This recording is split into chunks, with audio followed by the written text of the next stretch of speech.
So hello everyone, welcome back in Sarkari Adda. I am Sandeep Jha. आज हम discuss करेंगे फिजिक्स का practice set number 6 for air force, navy and coast guard. So जिन लोगों ने अभी तक फिजिक्स के प्रैक्टिस सेट नंबर 5 तक वीडियोस नहीं देखे हैं तो प्लीज़ पहले आप उनको देखिए, then you can come here, okay. क्योंकि आपके बहुत सारे कॉन्सेप्ट वहाँ पे आपके क्लियर होंगे एंड आफ्टर देन आप यहाँ भी अच्छा कर पाएंगे, okay. So question number first, okay. So पहला क्वेश्चन आपकी स्क्रीन पर बताना है आपको, heat energy from sun reaches to earth by. जो सूर्य से पृथ्वी तक हमारी जो ऊष्मा पहुंचती है वो किसके थ्रू पहुंचती है। आपके पास चार ऑप्शन दिए नीचे, विकिरण वाला है, चलन, संवहन, विकिरण, जो भी है आपको बताना है विद इन 10 सेकेंड। चार ऑप्शन में से कौन सा ऑप्शन मोस्ट अप्रोप्रिएट है। सो हम आपको समय देंगे 10 सेकेंड का, फटाफट से इसको 10 सेकेंड में सॉल्व कीजिए, okay. So your time start now.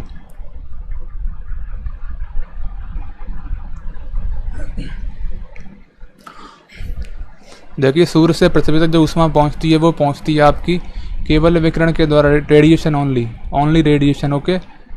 आसान क्वेश्चन है और इम्पोर्टेंट क्वेश्चन है, जीएस का क्वेश्चन है, जनरल साइंस है, ओके। सो क्वेश्चन नंबर 2, चलिए आपको बताना है, why do the liquid drop tend to acquire spherical shape. जो हमारे द्रव की बूंदें हैं वो भाई गोली आकार क्यों धारण करती हैं, किसके कारण करती हैं धारण। आपके पास चार ऑप्शन दिए गए हैं, to have maximum surface energy, पृष्ठीय ऊर्जा को अधिक से अधिक रखने के लिए, to have minimum surface energy, पृष्ठीय ऊर्जा को कम से कम रखने के लिए, टू हैव सिमेट्री यानी समरूपता के लिए, या फिर नन ऑफ दीज।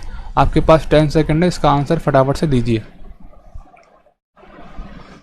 द्रव की बूंदें भाई गोली आकार इसलिए धारण करती हैं, क्योंकि उन्हें क्या करना होता है, अपनी जो पृष्ठीय ऊर्जा है उसको कम से कम रखना होता है, ठीक है भाई। इसलिए वो गोलाकार आकार में आती हैं, गोली आकार में। और ये गोली आकार इसलिए होता है, वो होता है हमारा सरफेस टेंशन के कारण, यानी कि जिसको हम हिंदी में बोलते हैं पृष्ठ तनाव, ठीक है भाई, okay. Question number 3 is on the screen. आपको बताना है, high tension wires became loose in summer because. देखो, खम्भों में जो बंधे तार होते हैं वो गर्मियों में ढीले क्यों हो जाते हैं। आपके पास चार ऑप्शन दिए हुए हैं, फटाफट से इनमें बताइए कौन सा मोस्ट अप्रोप्रिएट ऑप्शन है। इजी क्वेश्चन है भाई, जो खम्भों पे जो तार बंधे होते हैं वो ढीले क्यों हो जाते हैं गर्मियों में, ओके। सो ये ढीले इसलिए हो जाते हैं क्योंकि गर्मियों में जो तार हैं वो फैल जाते हैं ऊष्मीय प्रसार के कारण। जो तार हैं वो एक्सपेंड हो जाते हैं, किसके कारण, ऊष्मीय प्रसार। गर्मी होती है भाई, गर्मी होती है तो क्या होता है भाई, उनमें सब में क्या होता है, एक्सपेंडेशन होता रहता है, यानी कि वो फैलते जाते हैं, ओके।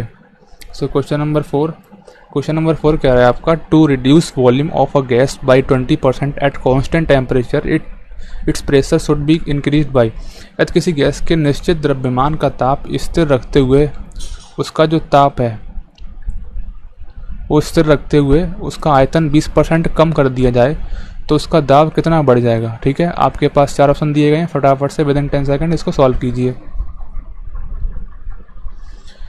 इसी क्वेश्चन है भाई, ताप समान है, ओके। सो ताप समान है तो हमें पता होता है, इक्वेशन होती है PV is equals to constant. ये होता है हमारा शायद बॉल्स का लॉ होता है, ओके, बॉल्स लॉ। तो यहाँ से क्या हो जाएगा, P1 V1 is equals to P2 V2, okay. अब हमें गिवन है जो हमारा दूसरा वाला आयतन है वो 20% कम हो गया है, तो मान लेते हैं V1 हमारा V था, इसको मान लेते हैं 100 ले लेते हैं, तो V2 कितना हो जाएगा, 20% कम हो जाएगा तो 80% बचेगा ना, V2 बचेगा 80। देन P1 अपॉन P2 की जो वैल्यू आएगी क्या आएगी, V2 अपॉन V1, V2 की वैल्यू क्या है 80 एंड 100, ये कैंसिल हो जाएगा तो 8/10 आएगा। सो P1 अपॉन P2 की वैल्यू आएगी हमारे पास 8/10। इसको हम कर सकते हैं कैंसिल, तो क्या आ जाएगा ये 4/5, ठीक है। अब पूछा गया भाई दाब में वृद्धि, अब किसी चीज़ में वृद्धि या फिर कमी कैसे देते हैं, डेल्टा P क्या होगा हमारा, P2 minus P1 upon P1 into 100, यही तो होगा।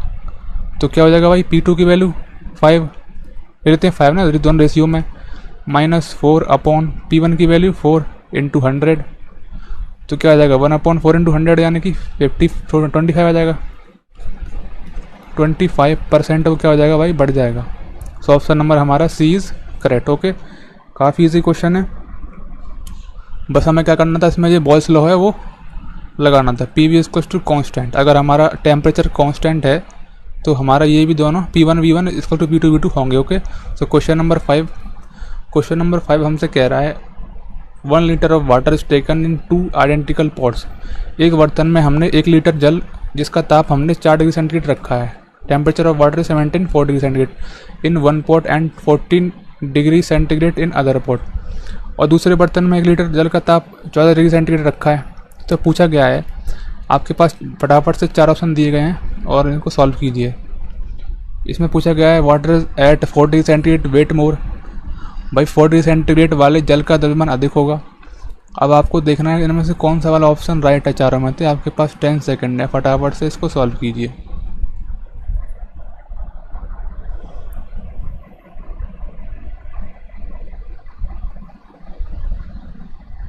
ओके, सो टाइम सब देखिए, जो हमारा जो जल है 1 लीटर यानी कि पानी है, जो कि जिसका ताप 4 डिग्री सेंटीग्रेड है, जो उसका जो वेट होगा भाई वो ज़्यादा होगा। क्यों होगा मैं बताऊं क्यों होगा। क्योंकि भाई 4 डिग्री सेंटीग्रेड पर क्या होता है, जो जल का जो घनत्व होता है 4 डिग्री सेंटीग्रेड पर जल का जो घनत्व होता है यानी कि डेंसिटी वो हाई होती है, यानी कि अधिकतम होती है भाई, ठीक है। इसलिए उसका जो द्रव्यमान होगा वो अधिक होगा, ठीक है। और ऑप्शन नंबर हमारा A is right. So question number 6 कह रहा है भाई what will be ratio of root mean square velocities of molecules of O2 and H2 at standard temperature and pressure. देखिए, समान ताप व दाब पर O2 एवं H2 के वर्ग माध्य मूल वेगों का अनुपात क्या होगा। आपके पास 10 सेकंड है, इसको सॉल्व कीजिए। आपके पास 2 गैसें दी हैं O2 एंड H2, उनका बताना है आपको वर्ग माध्य मूल का अनुपात। ओके, सो टाइम से सबसे पहले बात करते हैं क्या होता है भाई वर्ग माध्य मूल। वर्ग माध्य मूल का जो फॉर्मूला होता है VRMS, वो हमारा क्या होता है √3RT/m, ठीक है। अब यहाँ पे क्या है भाई, यहाँ पर जो टेम्परेचर दोनों का सेम है, तो क्या होगा, सिर्फ जो m है वो चेंज होगा।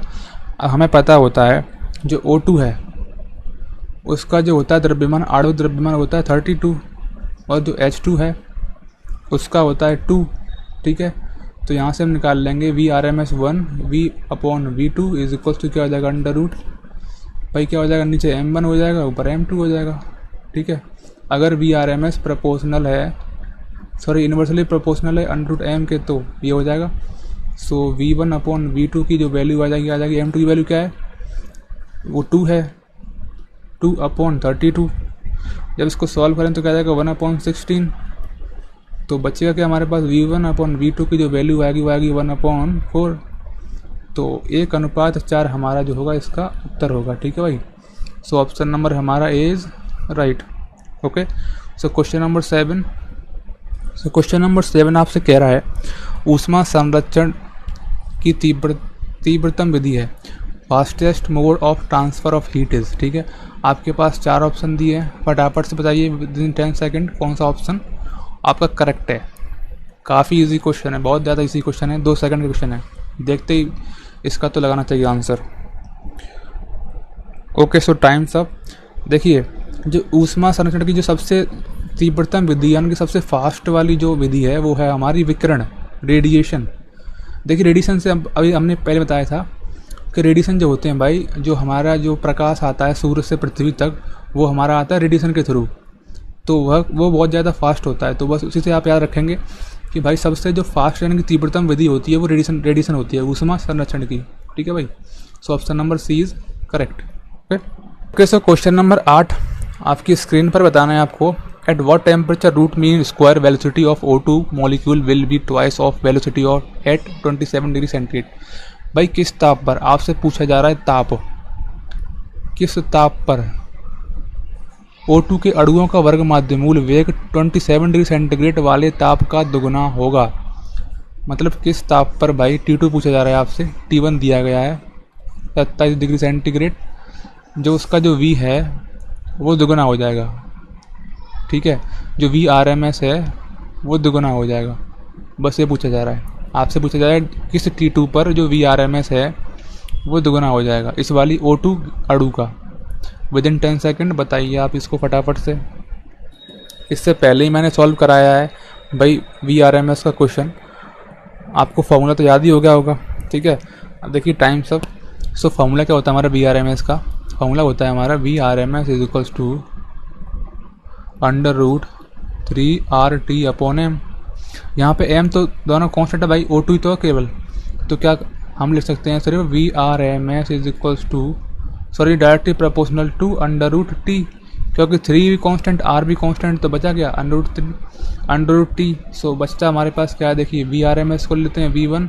देखिए यहाँ पे दो हमारे पास वेग मिलेंगे, तो V1 और V2 इज इक्वल्स टू हम लिख सकते हैं T1/T2, ठीक है भाई।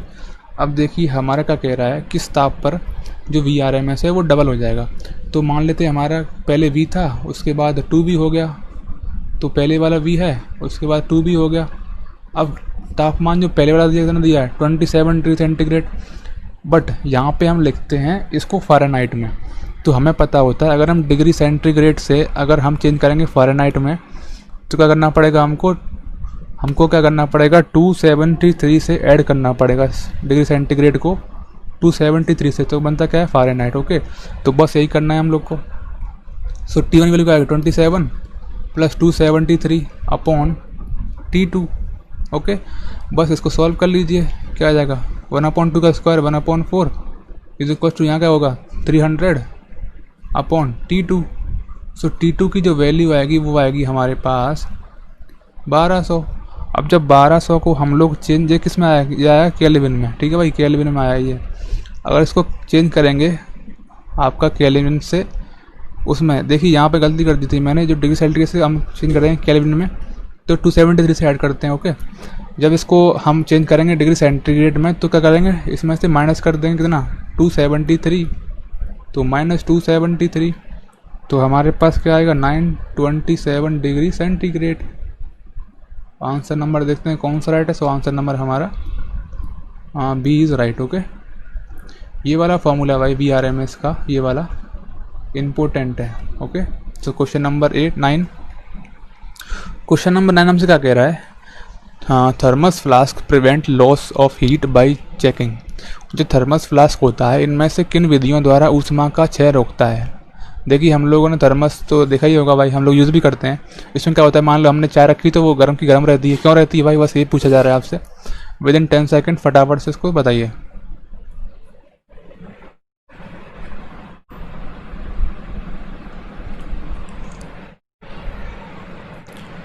ओके, सो टाइम्स अप। देखिए जो थर्मस फ्लास्क होता है हमारा, वो चालन एवं विकिरण दोनों से उसको ऊष्मा को रोकता है। अब भाई कैसे रोकता है देखते हैं। देखिए जो थर्मस फ्लास्क की दो दीवार होती है ना, जो उनके बीच में क्या वैक्यूम होता है, ऐसे इस टाइप से हमारा फ्लास्क होता है थर्मल फ्लास्क। इसके अंदर भी एक और लेयर होती है भाई, ठीक है, कुछ इस टाइप से रहता है वो, ये ऐसे एंड कुछ ऐसे, ठीक है। अब जो ये वाले दो लेयर हैं इसके बीच में क्या, यहाँ पे वैक्यूम होता है, वैक्यूम, ठीक है। यहाँ पे क्या होता है, निर्वात होता है, तो जो क्या करता है, जो चालन को रोकता है, ये रोकता है भाई चालन को, ठीक है।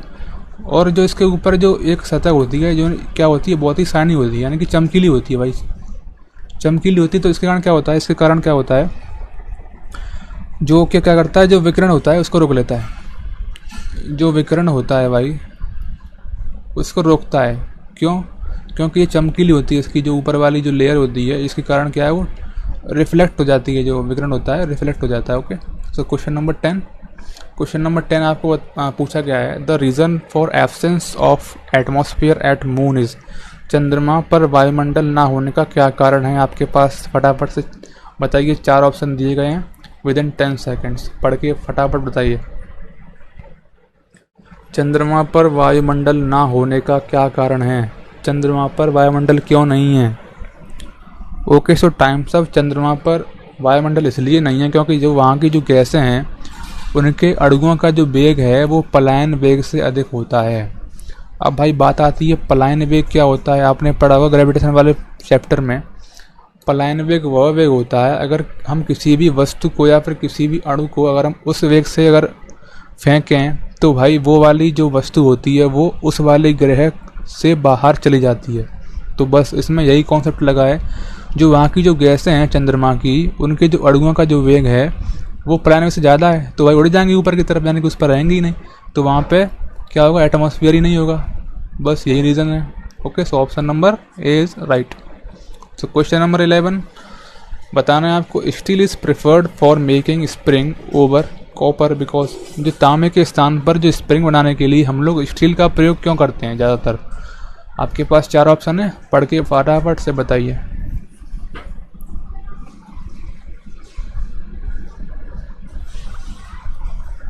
ओके, सो टाइम्स अप। देखिए हमारा जो ऑप्शन नंबर राइट है वो होगा हमारा ऑप्शन नंबर बी। क्यों होता है, क्योंकि भाई जो स्टील का जो यंग प्रत्यास्थता गुणांक होता है वो तांबे से अधिक होता है।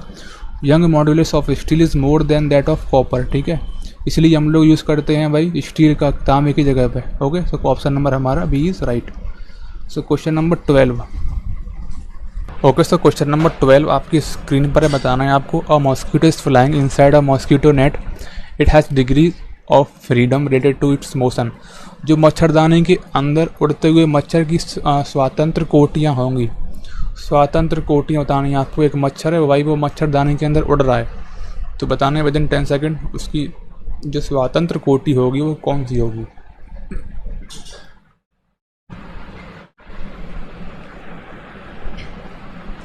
ओके, सो टाइम्स अप। देखिए जो इसकी डिग्री ऑफ फ्रीडम होगी वो होगी आपकी 3। एक मच्छर है, मच्छरदानी के अंदर है। अब बताइए पहली बात तो ये क्या हम लोग डिस्कस करेंगे कि यार ये होती क्या है, डिग्री ऑफ फ्रीडम क्या होती है। डिग्री ऑफ फ्रीडम वो होती है कि अगर कोई भी हमारे पास पार्टिकल है वो कितनी डायरेक्शन में मूव कर सकता है। ओके, बस वही होती है यार डिग्री ऑफ फ्रीडम। अब ये मच्छर है, ठीक है, मच्छर क्या कर रहा है, इसके अंदर उड़ रहा है। अब भाई वो कितनी डायरेक्शन में उड़ सकता है, वो भाई हर जगह उड़ सकता है, इधर भी और इधर भी, यानी कि वो 3D में उड़ सकता है। तो यानी कि जो उसकी जो हमारी जो स्वतंत्र कोटि होगी वो होगी ऑप्शन नंबर सी, यानी कि 3। ओके, काफ़ी इजी क्वेश्चन था। तो क्वेश्चन नंबर 13, क्वेश्चन नंबर 13 आपसे कह रहा है, the ratio of lateral strain to longitudinal strain of wire is called. किसी पदार्थ की अनुप्रस्थ विकृति एवं अनुदैर्घ्य विकृति के अनुपात को हम क्या कहते हैं, फटाफट से बताइए विदिन 10 सेकेंड्स। देखिए जिसने रिजिड बॉडी वाला चैप्टर पढ़ा है वो इसको कर सकता है, वेरी इजी।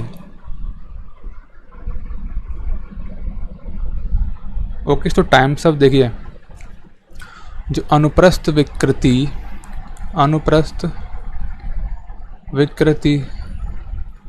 अपॉन अनुदैर्घ्य विकृति, इसके अनुपात को हम कहते हैं भाई, क्या कहते हैं, इसके अनुपात को हम कहते हैं पायस रिलेशन।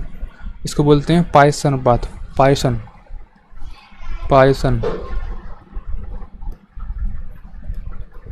बट देखते हैं ऑप्शन में क्या है, ये ऑप्शन में नहीं है, तो ऑप्शन नंबर हमारा डी करेक्ट होगा। Okay, so question number 14, question number 14 में क्या दिया गया है, if 1 mole of monoatomic gas, उसका आपको गामा दिया गया है, is mixed with 1 mole of diatomic gas, जिसका गामा दिया गया है, then value of gamma for the mixture. देखिए कोई एक हमारे पास एक परमाणविक गैस है, उसका गामा हमें दिया है 5/3 का, 1 मोल किसी द्विपरमाणविक गैस के साथ मिला दिया जाता है, 1 मोल उसका, तो मिश्रण के लिए गामा का मान क्या होगा। विदिन 10 सेकेंड इसको सॉल्व कीजिए। इसका फॉर्मूला जिसको याद है वो इसको करेगा। ओके, सो टाइम सब। देखिए इसका एक फॉर्मूला होता है, अगर हमारे पास 2 गैसें अगर हमने मिला दी हैं, तो उनके जो गामाज होते हैं उनमें रिलेशन होता है। रिलेशन क्या होता है भाई, ये होता है N1 upon gamma 1 -1 plus N2 upon gamma 2 -1 is equal to होता है भाई N1 plus N2 upon gamma -1। देखिए जो पहली वाली गैस का जो क्या है N1 N2 क्या है, N1 N2 ये है जो भाई जो हमारा जो मोनो एटोमिक है और डायो ये सब के लिए हम लोग यूज़ करते हैं मोनो। ओके, N क्या होता है हमारा, मोनो के लिए 1 होगा, डाई के लिए 2 होगा। ओके, सो देखते हैं पहले वाला क्या है, 1 अपॉन गामा की वैल्यू क्या है 5/3, ये दिया गया। -1, तो वो क्या हो जाएगा भाई, पहले लिख लेते हैं 5/3 -1 प्लस 2 ये क्या है, ये क्या है भाई, ये डायटोमिक यानी कि दो परमाणु यानी कि इसका n 2 होगा। तो 2/7/5 -1 is equals to n1 + n2 + 1 + 2 upon gamma निकालना है हम लोग को, ठीक है। तो बस को सॉल्व करेंगे तो क्या आएगा भाई, ये आएगा आपका 3 - 5 - 3/3 यानी कि 2/3 यानी कि 3/2 हो जाएगा। 3/2 प्लस ये क्या हो जाएगा भाई 2 ये हो जाएगा आपका, ये गया आपका 2/5 यानी कि 10/2 इज इक्वल्स टू 3 गामा -1। अब देखिए ये क्या हो जाएगा भाई 13/2, ठीक है। 13/2 यहाँ से करेंगे तो 13/2 इज इक्वल्स टू 3 गामा -1। जब इसको क्रॉस मल्टीप्लाई करेंगे तो क्या आएगा, गामा -1 इज इक्वल्स टू, ये हमारा आएगा 6/13। तो जो गामा की वैल्यू क्या आएगी 6 + 6/13 + 1, तो क्या आ जाएगा भाई 13 और 6 कितना होता है 19/13। सो हमारा ऑप्शन नंबर देखते हैं कौन सा राइट है। जब इसको सॉल्व करेंगे पूरा तो हमारा आएगा इसको 1.46, ओके। सो ऑप्शन नंबर हमारा देखते हैं कौन सा राइट है, option number B is right, okay. Option number B is right. देखिए जो ये वाला आपका फॉर्मूला है, जो हमारा ये वाला जो फॉर्मूला है काफ़ी इम्पोर्टेंट है। n1 n2 क्या है, जो अगर मोनो है तो उसके लिए 1 होगा, अगर डाई है तो 2 होगा, यानी कि एक परमाणविक है तो 1 होगा, 2 परमाणविक है तो 2 होगा n की वैल्यू। बस यही है कॉन्सेप्ट। क्वेश्चन नंबर 15 आपकी स्क्रीन पर बताना है आपको, writing with chalk on black board, यहाँ ब्लैक बोर्ड है, इज़ पॉसिबल ड्यू टू। जो ब्लैक बोर्ड पर चॉक द्वारा लिखना क्यों संभव होता है भाई, आपके पास 4 ऑप्शन दिए गए हैं, बताना है आपको 10 सेकेंड्स में, फटाफट से इसका आंसर दीजिए। जिसको कोहेसिव, अधेसिव यानी कि ससंजक और आसंजक वाला कॉन्सेप्ट पता है वो कर सकता है इसको इजीली, ओके। सो टाइम्स अप। अब हम बात करते हैं भाई कोहेसिव फोर्स की, यानी कि ससंजक बल की। ससंजक जो बल होता है वो क्या होता है, वो समान अणुओं में लगता है। लाइक चौक है तो उसके अंदर क्या है, बहुत सारे अणु हैं, तो उनके बीच में क्या लगता है, ससंजक बल लगता है, ओके। अब बात करेंगे हम लोग आसंजक बल की, यानी कि अधेसिव फोर्स की, आसंजक बल की। तो वो क्या होता है, वो दो अलग अलग मटेरियल के जो अणु होते हैं उनके बीच में लगता है, ठीक है भाई। तो बस इसी कॉन्सेप्ट को यहाँ पर यूज़ करना है। तो ब्लैक बोर्ड जो होता है, जब हम उस पर लिखते हैं चौक के द्वारा, तो क्या होता है, जो चौक के जो अणु हैं वो ब्लैक बोर्ड पर चिपक जाते हैं, ओके। चिपकते किसके कारण है भाई, 2 डिफरेंट है, यानी कि चौक का अलग है मटेरियल और जो ब्लैक बोर्ड है उसका अलग है मटेरियल, तो दोनों के अणु अलग अलग हैं। तो कौन सा बल हो जाएगा भाई, आसंजक बल है वो अधिक हो जाएगा। तो आसंजक बल भाई देखते हैं, option number B is right, यानी कि अधिक आसंजक बल के कारण हम लोग ब्लैक बोर्ड पर चौक के द्वारा लिखते हैं, ओके। सो क्वेश्चन नंबर 16 बताना है आपको, energy of 1 mole of argon at temperature T के, मतलब टी केल्विन पर भाई 1 मोल आर्गन गैस की ऊर्जा क्या होगी। आपके पास 10 सेकंड है, इसको सॉल्व कीजिए फटाफट से, इजी क्वेश्चन है, कुछ है नहीं इस क्वेश्चन में।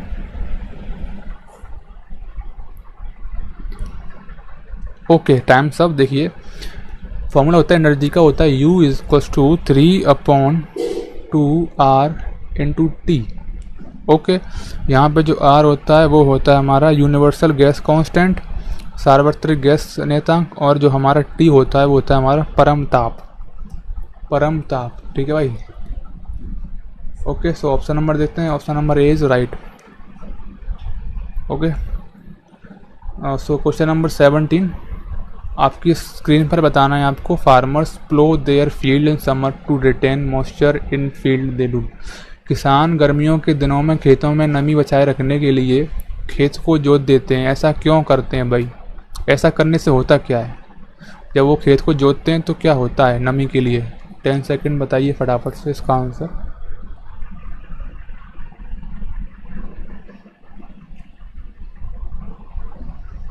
Okay so times up. इसका आंसर बताना है आपको कमेंट सेक्शन में, ठीक है भाई, बताना आप कमेंट सेक्शन में। और क्वेश्चन नंबर 18 आपसे कह रहा है the gas responsible for green house effect. भाई इनमें से कौन सी गैस ग्रीन हाउस इफेक्ट के लिए उत्तरदायी है? आपके पास 10 सेकंड है, फटाफट से इसका आंसर बताइए।